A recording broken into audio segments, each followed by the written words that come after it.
اور یہ وہابی دیوبندی ان تبلیغی ان کو اگر زکوٰۃ دی جائے تو دیکھیے، جس وہابی دیوبندی کے کفر کا آپ کو یقین ہو اس کو تو آپ نہیں دے سکتے، مگر اگر کفر کا یقین نہیں ہے ہم اس کو مسلمان سمجھیں گے اور اس کو ہم دے سکتے ہیں اگر وہ غریب محتاج ہے۔ یعنی اکثر یہ ہے ہر وہابی ہر دیوبندی کافر نہیں ہے، گمراہ تو سب ہے، ان کے گمراہ ہونے میں شک نہیں، مگر کافر نہیں۔ ان سے کیا کفر ہوا؟ حالات فاضل بریلوی علیہ الرحمہ بہت ہی صاحب بصیرت، بڑی گہری نظر رکھنے والے، بے نظیر عالم و مفتی اور سب کچھ تھے، انہوں نے صرف 5 کو کافر کہا ہے، صرف 5 کا نام لے لے کر، جن کے کفر پر ان کو یقین۔ اور لطف کی بات یہ ہے کہ اشرف علی تھانوی کو کافر کہا ضرور، مگر اس کو بھی تعویل کرنے کا، اپنی بات کو سمجھانے کا موقع دیا، 12 سال کے بعد کافر کہا،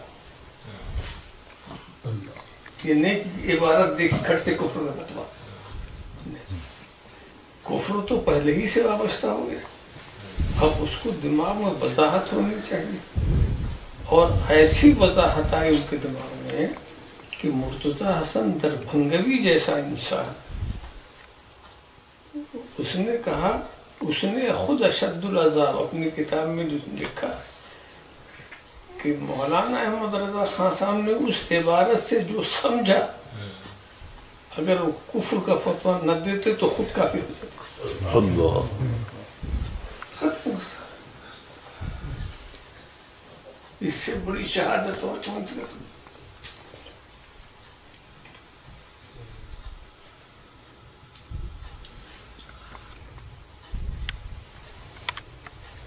ایک ہے تحقیقی انداز سے کسی کو کافر کہنا، اور ایک ہے پیروی کے طور پر، فلاں کہہ رہا، فلاں بہت بڑا عالم ہے، انہوں نے کہا ہم بھی کریں، کوئی بات الگ ہو، پیروی کریں، اب فتویٰ نہیں دے رہے۔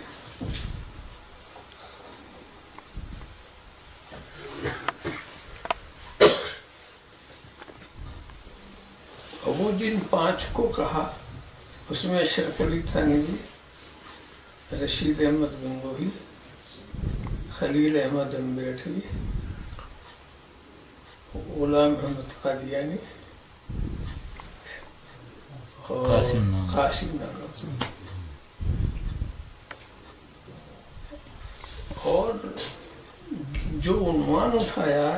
جو کہا، دلیل جو پیش کی، ذرا برابر اس میں شک کی گنجائش نہیں، تو ان عبارتوں سے جو اعلیٰ حضرت نے سمجھا اور کفر کا فتویٰ دیا، ان عبارتوں کو لوگ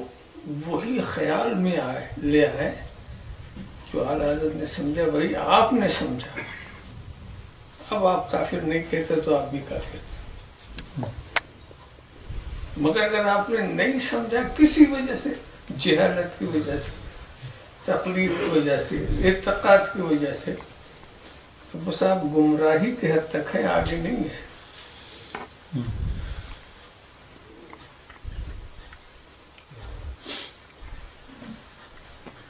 ان کا عقیدہ تو ہم یہ نہیں کہہ سکتے، مگر بس یہ کہ بھئی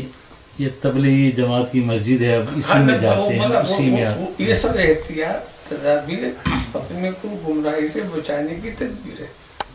ان سے دور رہو، فاسقوں، بدعملوں سے بھی تو بچنا چاہیے نا۔ ابھی تھوڑی یہ چھینٹ، گندگی کی چھینٹ سے تو بچنا چاہیے، یہ نہیں کہ غسل نہ کرو اس سے، آپ اس کو غسل کریں تب جا کر کے آپ ناپاک ہوں گے۔